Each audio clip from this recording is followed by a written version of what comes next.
July 14th, 2025. That morning, like every day, I checked the weather, and it didn't look good. There was severe weather forecast up and down the East Coast, heavy rainfall, flash flooding possible. I texted my son in New York City, heavy rainfall today, maybe that'll help with the heat. It was a Monday, and I knew he'd be getting ready for work and not paying any attention to the weather. There was already a heat advisory in the city, but he had air conditioning in his apartment and at the courthouse where he worked, so it was really the rainfall that worried me. The afternoon forecast looked worse, and then the National Weather Service issued the flash flood warning. Now, I've studied flooding my entire career, and I know just how dangerous it can be because of the speed with which it happens, catching people off guard. And in cities like New York, basement apartments flood, streets flood, the subway floods. I still hadn't heard from him, and I was getting kind of worried, so I texted again. Flash flood warning, stay out of the subway, and please let me know you're okay. And then 2 inches of rainfall fell in just 1 hour over New York City, the second highest total ever recorded. And like millions of other people every year, I anxiously waited to hear from my loved one caught in the midst of severe weather. And then finally, later that evening, he replied,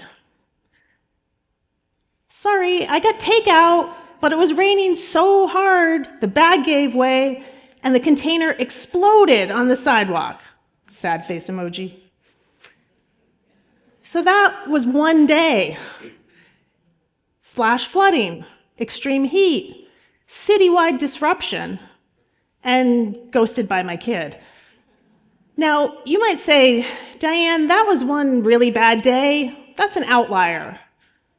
But the data and our lived experience tell us otherwise. Remember, the year before, 2024, was the hottest on record.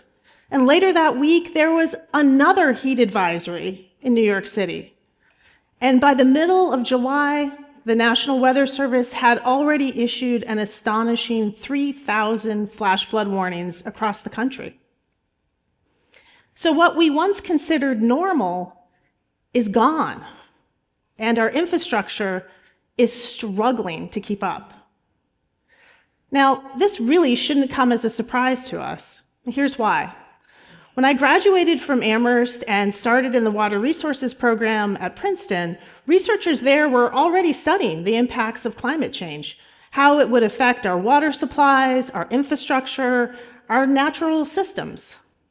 I remember taking my first climate class with Abraham Ort, and he introduced us to his colleague, Suki Manabe, who would go on to win a Nobel Prize in 2021 for his work on climate modeling. So when my husband and I graduated with master's degrees in engineering, we were convinced that we were ready to face the great challenge of our generation of water resources engineers, climate change. But it would take 20 years for that to start to happen.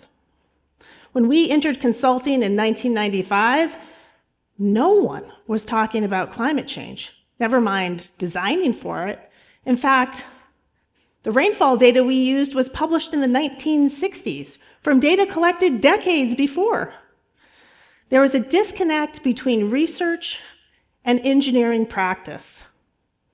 And in engineering practice, the assumption is made that past conditions are good indicators of the future, that we can use past rainfall, past stream flow, past temperatures to design things like water supply and wastewater treatment plants and bridges and buildings. Or at least we did. Because that idea of stationarity, that things don't change, is dead. And that means that we have to adapt. And even if we were to stop all the sources of greenhouse gas emissions now, the impact that we will feel will go forward for decades to come. So adaptation is the imperative. The question is not whether or not we adapt, it's really how we adapt. And the good news is that humans know how to adapt. Think back just a few years to the COVID-19 pandemic, how we adapted, how we changed the way we learned and we worked. We changed things about our physical spaces and we changed our behavior. So the choice we have now is the type of adaptation, because not all adaptation is created equal. There's shallow adaptation, things like sandbags piled up before a flood, important, sometimes life-saving, but temporary in nature. And then there's transformative adaptation, an idea that I want you to take away from this talk today. And transformative adaptation looks very different. Instead of sandbags, it means protecting critical infrastructure like a school or a hospital by creating a totally different physical space. In this example, one that collects floodwaters and then provides habitat and open space when those floodwaters recede. Now that may sound kind of abstract, so let's look at a real place where this is really happening now. Mystic, Connecticut is a beautiful seaside community on Long Island Sound. Picture the boats in the harbor, the shops and restaurants along the streets, a world-famous living history museum. But beneath that picturesque appearance lies a real threat. Those roads and infrastructure, those shops and restaurants are all at risk from flooding. And the very thing that makes Mystic mystic, the water, is also the thing that threatens it the most. So together with the community and the Connecticut Institute for Resilience and Climate Adaptation, the colleagues I work with at Fuss O'Neill set out to create a plan for adaptive transformation. And the question wasn't just, how do we stop flooding? It was, how do we retain the essential character of Mystic in the face of flooding? The result is a plan, Resilient Mystic, with a 20-year time horizon that uses all the different tools in the resilience toolbox. So things like passive recreation areas that safely store floodwaters but provide open space, habitat, and places for people to recreate. Green stormwater infrastructure that not only captures safely those intense rainfall events, but also protects water quality and reduces heat island effects. It includes elevating critical infrastructure so that lifelines stay open when storms hit. And it means looking at land use policy and zoning so that the areas most vulnerable are not subject to repetitive loss. Another difference about Resilient Mystic is that this is a plan that wasn't just created for the community, it was created with the community. And this is an important paradigm shift in how we approach resilience and adaptation. When I started in consulting, what would typically happen is that we, the experts, would come to a community with a solution for them. And that's not what happened here in Mystic, and it's not what's happening in resilience around the country and around the world. Instead, we're asking the question, what are your hopes for the next generation? And in Mystic, that meant interacting with the residents, the business owners, the faith leaders, and the government officials. Now, I've made this sound kind of easy, but it's not. It's actually really hard because it means fundamentally changing the way in which we approach solutions. And one of the first questions we always get is this going to cost more? So it's important that we talk about something we call the resilience dividend. And from the World Bank to the US Chamber of Commerce, there is a recognition that for every dollar we invest in resilience, there are multiple benefits, cumulative benefits that accrue to the communities. So in other words, investing in resilience pays. And it's not just happening in coastal areas or in big cities. In fact, you can go right up the road to the Amherst Common and see an area on the north side of the Common where the pavement was removed and replaced with this green space. And it's an area that will capture rainfall and provide shade and cooling in the downtown area, but also provide a place for community gathering.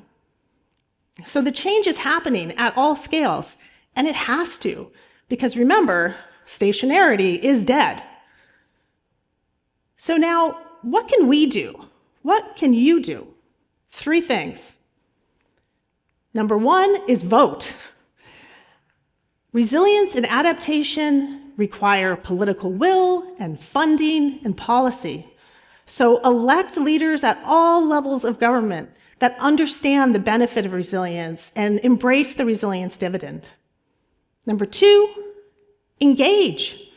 When you're asked what is the hope for your community, participate, answer the survey, attend the meeting, go to the workshop, send an email. Share that vision so that you can co-collaborate for a future. And finally, share. Share what you've learned here today about transformative adaptation and about the resilience dividend. The more that you talk about your experience with climate change, whether it's a disruption to your commute, or your child's worsening allergies and asthma, or your takeout exploding on the sidewalk because of the heavy rainfall, the better chance we have at working together for transformative adaptation. So, it turns out that 24-year-old me was in fact right, that climate change is the greatest challenge for my generation of engineers. Now, if we choose shallow adaptation, we'll always be one heat wave or one storm away from the next crisis. But if we choose transformative adaptation, we have an opportunity for something different, for healthier and more equitable neighborhoods, for stronger economies, and more connected and resilient communities. We won't just survive climate change, we will thrive.